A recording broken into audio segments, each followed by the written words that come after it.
Grüß euch, liebe Zuseher.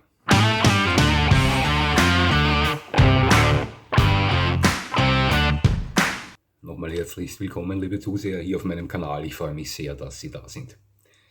Ja, ich selbst bezeichne mich als äußerst tierliebenden Menschen. Ich genieße die Natur. Ich mag das, wenn ich mit meinem Hund spazieren bin und Tieren im Wald bei ihrem Leben zusehe. Ja, ich bin so gepolt. Ich war schon als Jugendlicher interessiert an der Tierwelt und sah mir alle Dokus an, die es da gab. Selbstverständlich war ich als Jugendlicher auch an anderen Sachen interessiert, aber Tiere interessierten mich schon immer und ich mochte Tiere auch schon immer. Und es ist auch nicht verwunderlich, wenn ich jetzt sage, dass mir das das absoluteste Lieblingswildtier der Wolf darstellt. Ganz klar, ich bin ein eingefleischter Hundefan und da bleibe ich meiner Linie treu. Ja, wer ist der Wolf? Die neuesten Forschungsergebnisse haben zum wiederholten Male bestätigt, dass der Wolf der einzige Stammvater unserer Hunde ist. Da hat kein Schakal, kein anderes hundeartiges Raubtier mitgespielt. Das ist einzig und allein der Wolf. Man glaubt es kaum, wenn man sich Zwergpinscher, Chihuahuas, Yorkshire Terrier und so weiter ansieht. Doch das ist so.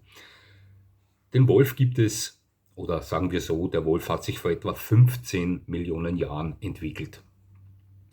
Und heute gibt es 13 Unterarten des Wolfes. Das heißt, die Natur hat hier schon ausgehalten, ja, mit der Entwicklung verschiedenster Wolfsrassen.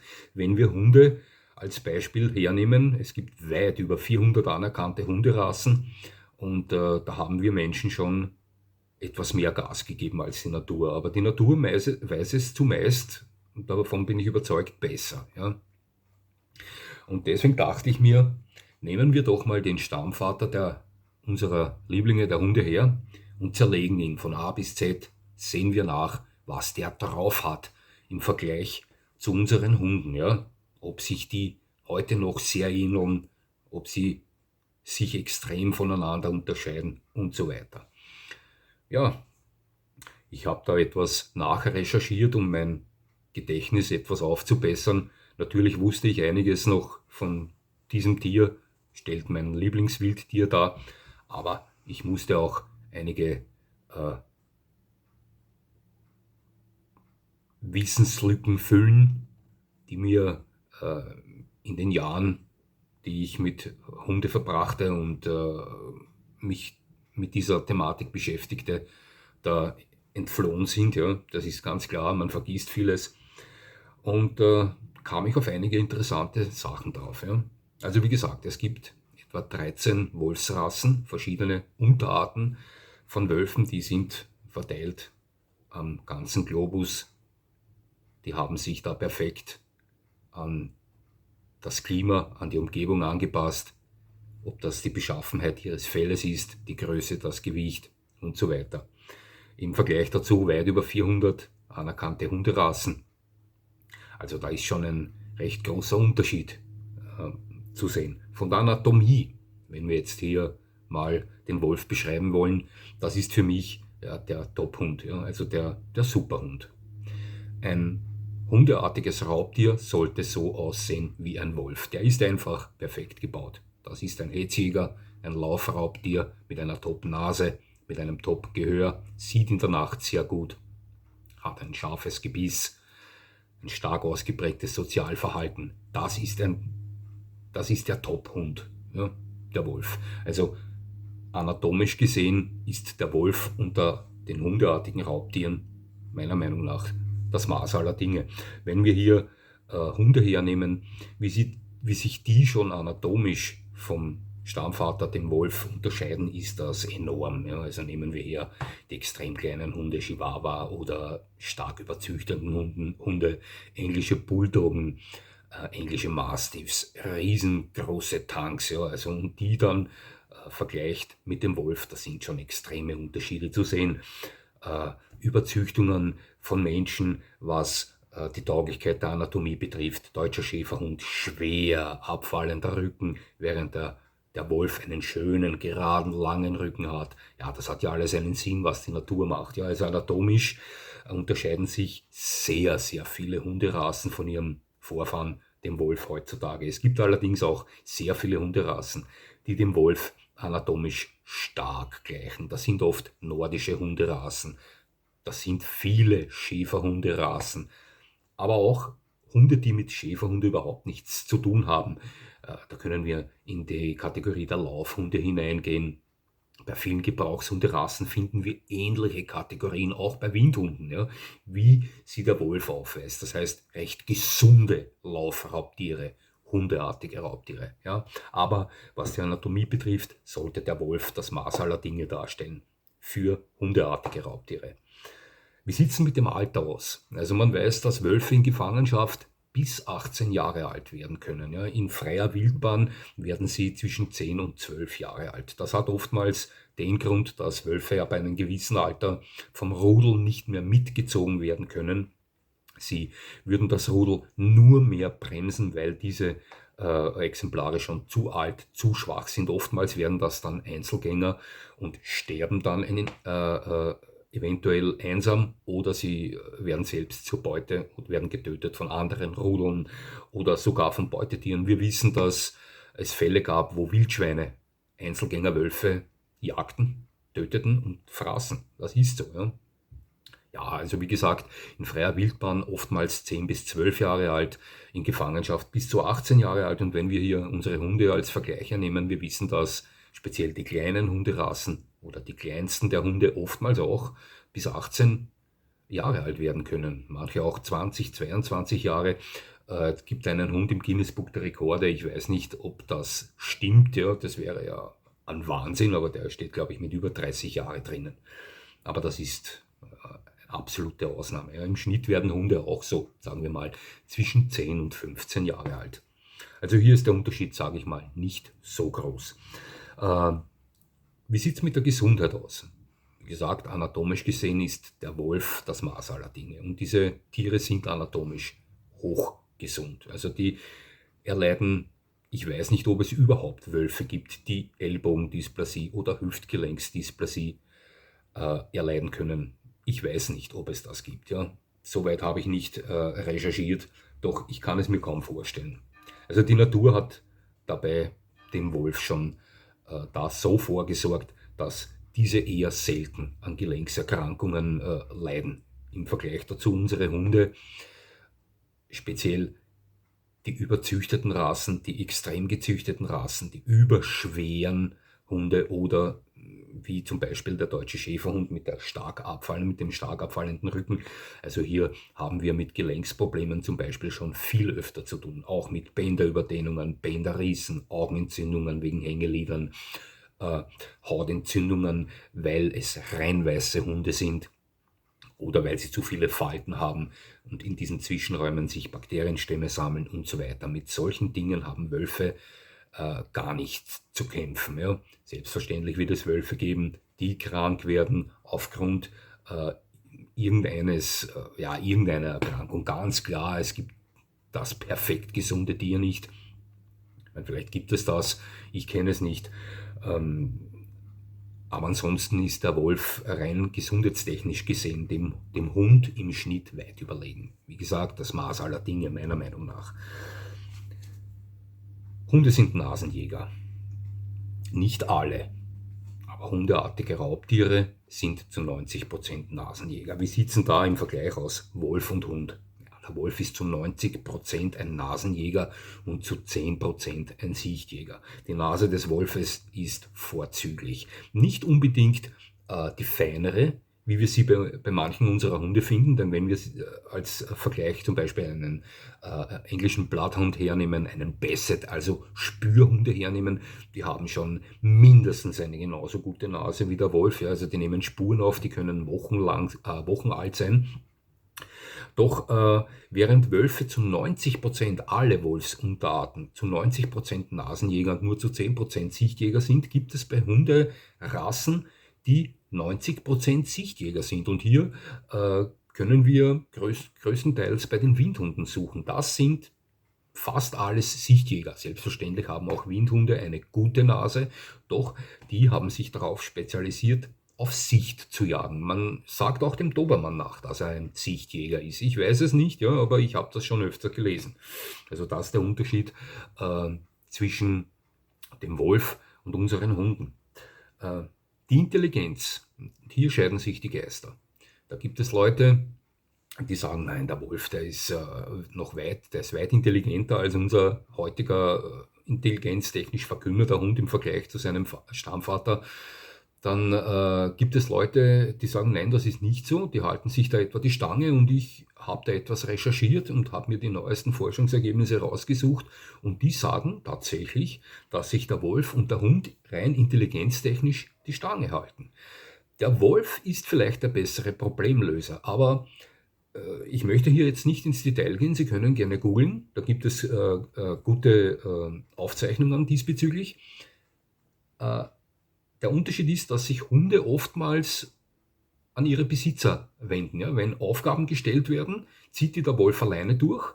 Der Hund weiß auch, da ist jetzt was zu tun, sucht aber den Kontakt mit seinem Besitzer, weil das durch die jahrtausendlange Domestikation einfach so ist, dass der Hund weiß, dass er mit seinen Menschen zusammenarbeiten muss. Ja? Aber rein intelligenztechnisch halten sich intelligente Hunderassen, wie es eben Arbeitshunde sind, Schäferhunde und so weiter, zwischen schon Border Collie, Deutscher Schäferhund, Malinois, eben die Hunderassen, die zu den intelligentesten und lernbereitesten, lernfähigsten gehören, halten sie die sich mit dem Wolf die Stange. Ja, also was ich da so, und ich habe mir das erst gestern intensiv durchgelesen alles, also was ich da so raus recherchieren konnte, ist der Wolf rein von der Intelligenz her dem Hund nicht weit überlegen. Ich möchte nochmal zurückkommen zur Entstehungsgeschichte. Genau, ich sagte ja, der Wolf entstand vor ca. 15 Millionen Jahren, und dem Hund gibt es aber erst seit etwa 20.000 Jahren. Seit etwa 20.000 Jahren ist der Wolf mehr oder weniger zum Freund des Menschen geworden. Ja? So, jetzt wieder zurück. Kommen wir zum Sozialverhalten. Auch hier ist der Wolf für mich das Maß aller Dinge. Schauen Sie, ein Wolfsrudel muss perfekt funktionieren. Und in einem Wolfsrudel geht es oftmals derartig brutal und wild zur Sache, dass viele Leute sich das gar nicht ansehen können. Ich dachte mir das auch oft. Ja. Sie haben da strikte Rangordnungen, und wenn ein rangniedrigerer Wolf einen Fehler macht, einen Blödsinn macht, wird er teilweise oft vom ganzen Rudel bestraft. Das sieht fürchterlich aus. Ja. Glauben Sie mir aber, dass zu 99% dieser Wolf, der da bestraft wird, im Rudel aus verschiedensten Gründen nicht schwer verletzt wird. Natürlich spürt er die Bisse, ja, und natürlich tut ihm das weh und bekommt er es mit der Angst zu tun und so weiter. Doch das wäre ja kontraproduktiv, wenn ein Rudel sich dezimiert, indem sie rangniedrigere Wölfe, wenn sie einen Fehler machen, töten würde. Ja, also das Rudel würde immer kleiner werden und die Chancen auf einen Jagderfolg immer niedriger. Also da hat die Natur schon vorgesorgt. Ja, es geht oft brutal in einem Wolfsrudel zu, aber so funktioniert das nun mal, und das Ganze funktioniert perfekt. Also ich weiß auch, dass eher, wie soll ich sagen, natürlicher gehaltene Hunderudel fast genauso funktionieren, ja, wie Wolfsrudel. Ich sah das schon oft auf Videos, in Natura sah ich das noch nie, denn da müsste man öfter im östlichen Gebiet der Erde unterwegs sein, wo viele Herdenschutzhunde in Rudeln gehalten werden, in Pferchs, in Zwingern und so weiter, die machen sich das alles selbst untereinander aus. Aber rein sozialverhaltenstechnisch ist der Wolf dem Hund da überlegen? Eigentlich nicht, ja, nur handelt der Hund das anders. Aber das Sozialverhalten ist beim Hund genauso stark ausgeprägt wie beim Wolf. Ja, wird nur oftmals anders gelebt, sagen wir es so. Also Sozialverhalten sowohl beim Wolf extrem stark und perfekt ausgeprägt, wie auch beim Hund. Ausdauer. Sie haben mit Sicherheit schon mal davon gehört, dass Wölfe unheimlich ausdauernde Tiere sind. Auch die Wildhunde, nehmen wir afrikanische Wildhunde her und so weiter und so fort. Alle hundeartigen Raubtiere sind Hetzjäger. Das sind keine Lauerjäger wie Katzen, das sind Hetzjäger. Die verfolgen ihre Beute oft über Kilometer, ja, und machen sie müde, mürbe. Und dann schlagen sie zu. Ja. Und das geht teilweise in den am Polarkreis, wo die Polarwölfe, Tundrawölfe zu Hause sind, durch tiefsten Schnee. Und wenn da kilometerweit gelaufen wird, können Sie sich vorstellen, was das an Ausdauer benötigt. Ja. Und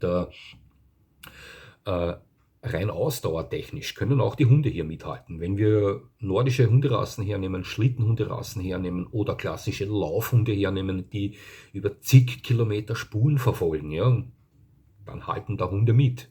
Also Wölfe im Wandermodus legen am Tag bis zu 80 Kilometer zurück. Ja. Ich weiß von Schlittenhunderennen, wo die Hunde am Tag bis zu 200 Kilometer zurückgelegt haben. Ja, also das sind Extrembeispiele, aber ist so. Also was die Ausdauer betrifft, Hunde sind Hetzjäger. Es gibt natürlich Hunderassen da draußen, die haben von Ausdauer noch nie etwas gehört. Also versuchen Sie mal mit einer englischen Bulldogge, mit einer Showlinie mehr als 100 Meter zu laufen. Das wird nicht gut gehen. Sie werden beim Tierarzt landen mit diesem Hund. Aber das sind Extrembeispiele. Ein anatomisch halbwegs gesunder Hund ist ein extrem ausdauerndes Tier, so wie sein Stammvater, der Wolf. Wie sieht es mit dem Gebiss aus beim Wolf? Schauen Sie, der Wolf hat das klassische Scherengebiss, wie es auch zumeist bei den Hunden vorkommt. Das Scherengebiss schließt der Unter- und der Oberkiefer ganz knapp übereinander ab. Ein vollzahniges Scherengebiss, 42 Steakmesser hat er im Maul. Ja. Das Scherengebiss ist das klassische Gebiss von hundeartigen Raubtieren. Wir Menschen haben das etwas verändert. Es gibt Hunde mit Vorbiss, wo der Unterkiefer vor dem Oberkiefer steht. Beispiele deutscher Boxer und so weiter, zwischen englischer Bulldogge. Es gibt Hunde mit Rückbiss, manchmal der Mastiff hat das. Es gibt Hunde mit Zangenbiss, auch hier sind wir beim Bullmastiff und beim Mastiff zu Hause. Und es gibt natürlich auch sehr viele Hunderassen mit Scherengebiss. Typische Vertreter, Hunde mit Scherengebiss, Dobermann, Rottweiler, Schäferhund, Riesenschnauzer und so weiter. Auch mein Hund hat ein Scherengebiss. Vollzahnig mit 42 Zähnen und bei vielen kurzschnäuzigen Hunden, extrem kurzschnäuzigen Hunden, fehlen da oft 2, 3, 4 Zähne. Also 3 wäre eigentlich ein Blödsinn, ja. Meistens ist das eine gerade Zahl, also 2 oder 4 Zähne bei extrem kurzschnauzigen Hunden. Ja, aber ansonsten die Gebissform des Wolfes, ein Scherengebiss mit 42 Zähnen, extrem mächtiges Gebiss. Ja, im Vergleich zu Hunden, das erzähle ich dann bei einem anderen Kapitel dann detaillierter. Ja, Witterungsbeständigkeit. Wölfe sind perfekt an ihre Umgebung angepasst. Es gibt ja Wölfe im arabischen Raum, es gibt Wölfe am Polarkreis und so weiter. Und jeweils dort, wo diese Wolfsunterart lebt, dort kommt diese Wolfsunterart mit dem Wetter perfekt klar. Ja, entweder sind sie gut geschützt vor Kälte oder sie sind gut geschützt vor Hitze. Aber Wölfe sind perfekt witterungsgeschützt. Im Vergleich zu Hunde, der Hund kann sich nicht aussuchen, in welchem Gebiet der Erde er lebt. Also wenn Sie mit einem Dobermann in den Norden Alaskas ziehen, wird der keine Freude mit Ihnen haben, wenn Sie nicht einen Mantel anziehen. Umgekehrt, wenn Sie sich einen Alaskan Malamut nach Tunesien holen, im Hochsommer, wird sich auch der nicht unbedingt freuen und es eventuell auch nicht überleben. Ja. Aber ansonsten gibt es sehr viele Hunde, die genauso extrem witterungsbeständig sind. Ja. Also speziell nordische Hunderassen, wir wissen, Grönlandshund, Alaskan Malamut und so weiter, das sind Hunde, die bis zu 40 Grad unter Null im Freien überleben. Die liegen dort, die rollen ihre Rute über den Nasenschwamm drüber und schlafen im Freien bei bis zu minus 40 Grad. Das muss man sich mal auf der Zunge zergehen lassen. Das ist schon etwas mehr als kühl. Ja. Genauso gibt es aber auch Hunde in den heißesten Umgebungen der Welt, speziell im arabischen Raum, Windhunde, Slugi, Saluki und so weiter, die extrem hohe Temperaturen aushalten. Also Hunde sind genauso witterungsbeständig, allerdings kommt es ja immer darauf an, wo ich den Hund halte. Also wenn ich so einen Hund aus dem arabischen Raum, der Temperaturen bis zu 50 Grad plus aushält, irgendwo im hohen Norden oben halte, wird der recht schnell frieren. Umgekehrt ist das so mit den nordischen Rassen in heißen Gebieten. Ne? Aber ansonsten Wölfe extrem witterungsbeständig, auch Hunde. Wenn sie dort leben, wofür sie eigentlich, für welchen Ort sie eigentlich erschaffen wurden. Ja? Sie verstehen schon, was ich meine. Die Beutetiere des Wolfes, ja, die gehen von der Maus bis übers Reh, Hasen, über den Elch bis zum Moschusochsen. Also da sind schon kapitale Beutetiere dabei, die Wölfe reißen. Ja. Wie sieht es da im Vergleich zu den Hunden aus? Ja, Hunde, wenn sie als Jagdhunde, als Packer, ja, verwendet werden. Und ich sage deswegen als Packer, denn das ist die ähnlichste Form der Jagd zum Wolfsrudel. Dann ist ihr Hauptbeutetier das Wildschwein, zum Beispiel. Auch der Hirsch war es früher. Ich weiß nicht, heute wird es das nicht mehr geben, die Hirschjagd, wo mit Lederpanzern bewamste Hunde den Hirsch packen. Ich glaube nicht, dass es das heute noch irgendwo gibt, ich hoffe nicht. Ja, aber früher gab es das sehr oft. Allerdings gibt es heute noch sehr oft die Jagd aufs Schwarzwild, auf das Wildschwein mit Packersen, Dogo Argentinos, Presa Canarios, Cane Corsos, American Bulldogs und so weiter und so fort.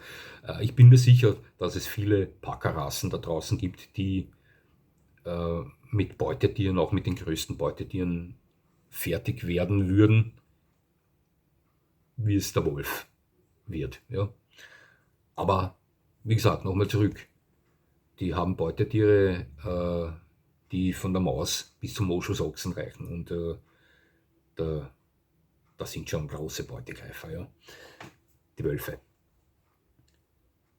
Aber wenn wir schon bei der Größe sind, der größte Wolf der Welt, die größte Wolfsunterart der Welt, als die größte Wolfsunterart der Welt gilt der Mackenzie River Wolf. Ja, und da hat man Wolfsrüden mit, passen Sie auf, 90 cm Schulterhöhe gemessen. Im Vergleich dazu der größte Hund der Welt, die größte Hunderasse der Welt im Schnitt. Ja, im Schnitt ist der Irish Wolfhound, wo ein großer Rüde auch so um die 90 cm hat. Es gibt größere Irish Wolfhounds, aber im Schnitt haben sie an die 90 cm Schulterhöhe. Haben Sie schon mal einen Irish Wolfhound live gesehen? Ja, dann wissen Sie, wie beeindruckend diese Hunde sind. Das sind Pferde.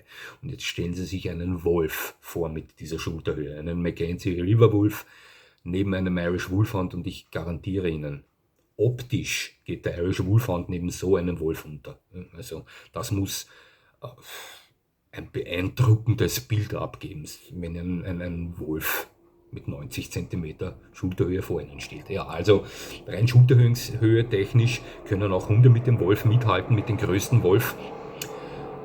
Aber ja, ich denke mir, dass ein Wolf mit 90 cm Schulterhöhe noch viel mehr Eindruck auf sie macht, wenn sie in Natura sehen, ja. Also ein Irish Wolf hat mit 90 cm Schulterhöhe, und die beeindrucken schon. Ja. Und der kleinste Wolf ist der arabische Wolf, und der hat oftmals nur 55, 56 cm Schulterhöhe, also so bis 60 cm Schulterhöhe. Ja.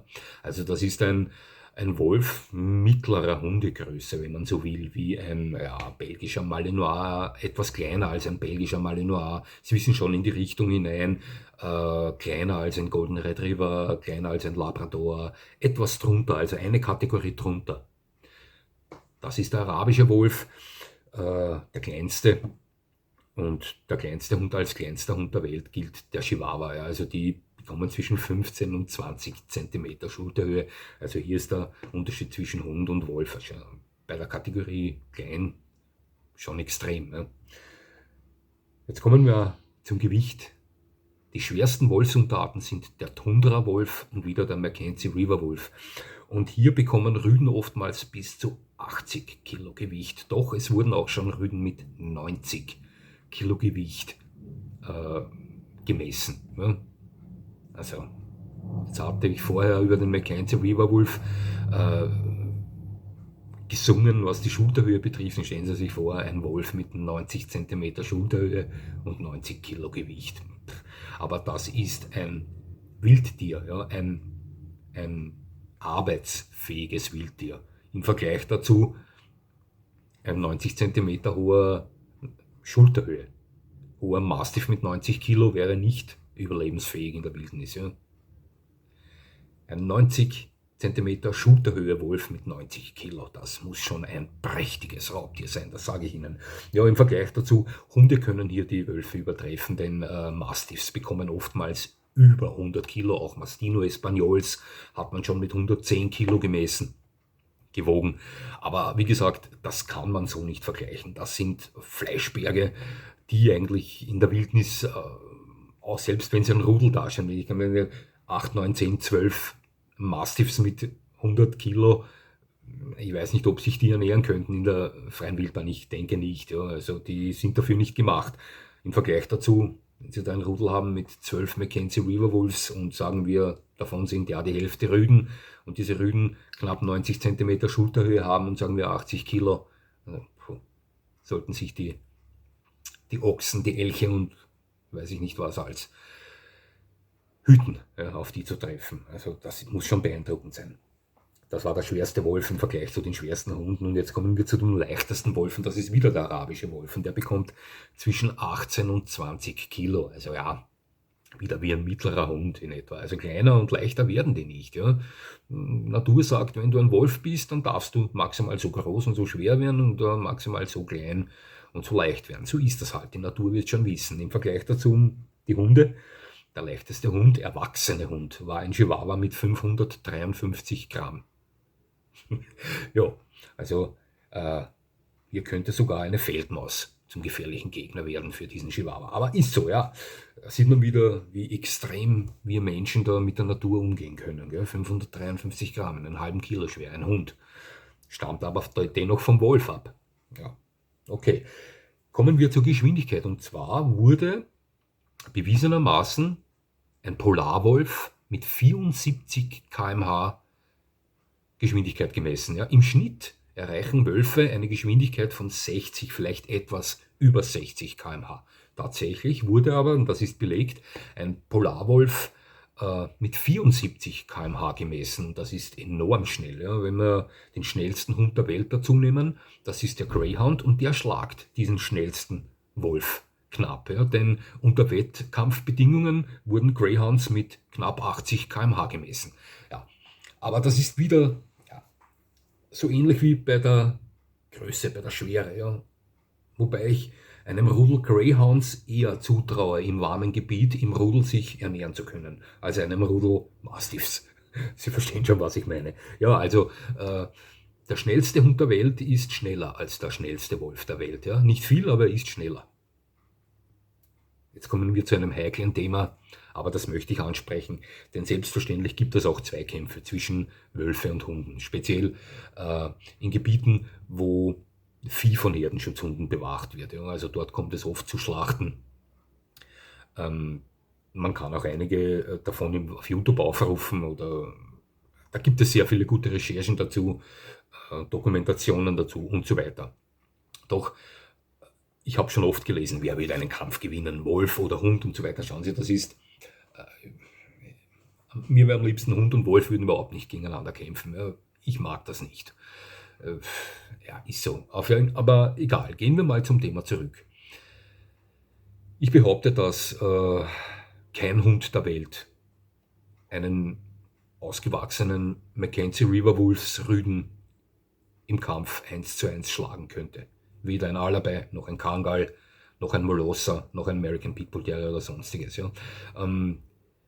Aber das ist ein etwas kompliziertes Thema. Wölfe sind da anders gepolt. Oftmals sind Hunde darauf trainiert zu kämpfen. Ja.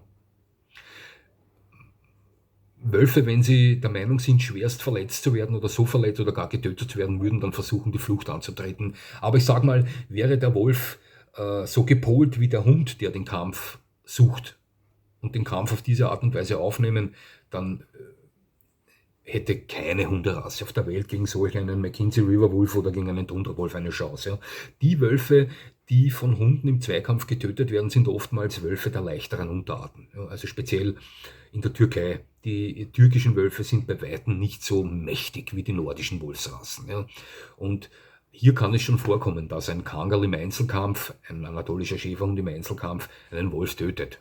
Klar, also dieser Herdenschutzhund ist dem Wolf weit überlegen. Doch ich traue mir zu behaupten, dass ein anatomisch ebenbürtig gebauter Wolf seinem Widerpart, dem Hund, also so ja, überlegen sein würde. Allein schon deswegen, und glauben Sie mir, das ist dieselbe Art, Wolf und Hund, doch Wölfe haben Steakmesser. Während es gibt Hunderassen mit sehr großen Kaniden, Fangzähnen, ja, mit sehr kräftigem Gebiss, mit sehr kräftigem Griff, alles. Doch im Unterschied in den tausenden Jahren der Domestikation, ja, hat sich das Gebiss der Hunde im Vergleich zu dem der Wölfe etwas vermindert, etwas zurückgebildet. Und wenn Sie sich das Gebiss von einem Wolf ansehen und Sie vergleichen das mit einem gleich großen Hund, ja, ist das Gebiss des Wolfes immer das mächtigere. Ja, also das sind richtige Steakmesser, was ein Wolf im Maul hat. Ja. Aber das alleine ist nicht der Grund, warum ich glaube, dass er jeden Hund dominieren würde im Zweikampf. Aber wie gesagt, es kommt da immer darauf an. Am besten wäre, Wolf und Hund würden überhaupt nicht miteinander kämpfen. Ja, gut, Zweikampf. Und jetzt kommen wir zum letzten Thema und das heißt Gefährlichkeit gegenüber dem Menschen. Ist der Wolf gefährlich für den Mensch? Ist der Hund gefährlich für den Mensch? Schauen Sie, ich sage Ihnen was, ich will da nicht zu weit ausgreifen, aber ich sage, der Hund ist gefährlicher für den Mensch als der Wolf. Hört sich jetzt saublöd an, ich gebe es zu. Aber schauen Sie, 99,9% der Hunde auf der Welt haben keine Angst vor Menschen. Ja, die werden bei Familien, bei Menschen groß. Lassen wir die Straßenhunde außen vor, die auch schon eher in den Wolf hineingehen, so wie meiner. Ja, der hat auch mehr wölfisches Verhalten als domestiziert hündisches. Aber er stammt halt direkt von Straßenhunden ab. Doch der Fakt, dass sich Hunde eigentlich vor Menschen nicht fürchten, ja, ist eigentlich schon Grund genug, dass ich sage, sie können dem Menschen eher gefährlich werden. Denn wirklich belegte Wolfsattacken mit tödlichem Ausgang auf Menschen gibt es nicht sehr viele. In der gesamten Geschichte der Menschheit. Recherchieren Sie nach. Recherchieren Sie nach, wie viele belegte tödlich endende Wolfsattacken es auf Menschen gibt. Sie werden überrascht sein, wie wenig das sind. Sie werden überrascht sein, wie wenig das sind. Gleichzeitig ist es aber so, dass jährlich tausende Menschen von Hunden gebissen und teilweise getötet werden. Ja, das heißt nicht, dass der Hund jetzt böse ist, das sind dann Unfälle. Ja, aber deswegen sage ich, für mich ist der Hund für den Menschen gefährlicher als der Wolf. Ich bin mir sicher, wenn Sie auf ein Wolfsrudel im Wald treffen, als Mensch, also zuerst mal zählen Sie absolut nicht zur Beute des Wolfes. Ja.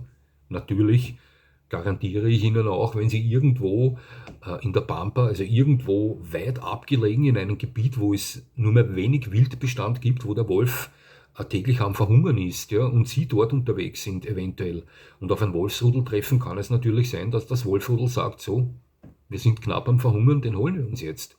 Natürlich kann das passieren, aber im Normalfall gehen Ihnen Wölfe aus dem Weg. Ja. Also ich gebe allerdings zu, ich lebe hier neben der Rosalia im Burgenland und wenn mir gesagt wird, gleich unmittelbar neben mir im Wald hat sich da ein Wolfsrudel breit gemacht, ja, ich gebe zu, auch ich würde mit anderem Gefühl dort spazieren gehen, speziell mit meinem Hund. Ja. Gebe ich zu, sag niemals nie, aber im Normalfall sehen Sie den Wolf gar nicht, außer er ist jung und neugierig und sieht nach, was sie tun, aber erwachsene Wölfe meiden normalerweise Menschen, sobald sie wittern, sind die weg. Also deswegen meine ich, dass im Allgemeinen gesehen eher der Hund gefährlicher ist als der Wolf gegenüber den Menschen. Ja, liebe Zuseher, das war mein Versuch, den Stammvater der Hunde mit den Hunden zu vergleichen, ihn hier etwas zu zerlegen, schauen, was kann der, wie ist der drauf, was kann der nicht, wie schaut es da im Vergleich zu unseren Lieblingen aus. Ja. Aber schon wild, wenn man sich denkt, gell, so ein kleiner Chihuahua mit 553 Gramm stammt ab von einem 90 Kilo Wolf. Ja. Liebe Zuseher, es hat mich gefreut, dass Sie mir zugesehen haben. Ich würde mich selbstverständlich freuen, wenn Sie mir weiterhin zusehen. Und jetzt wünsche ich Ihnen noch einen schönen Tag und ich mache mich jetzt fertig und bereit und werde jetzt mit einem Hund einen 10, 12, 13, 14 Kilometer Marsch hinlegen, weil es mich freut. Das war's schon wieder.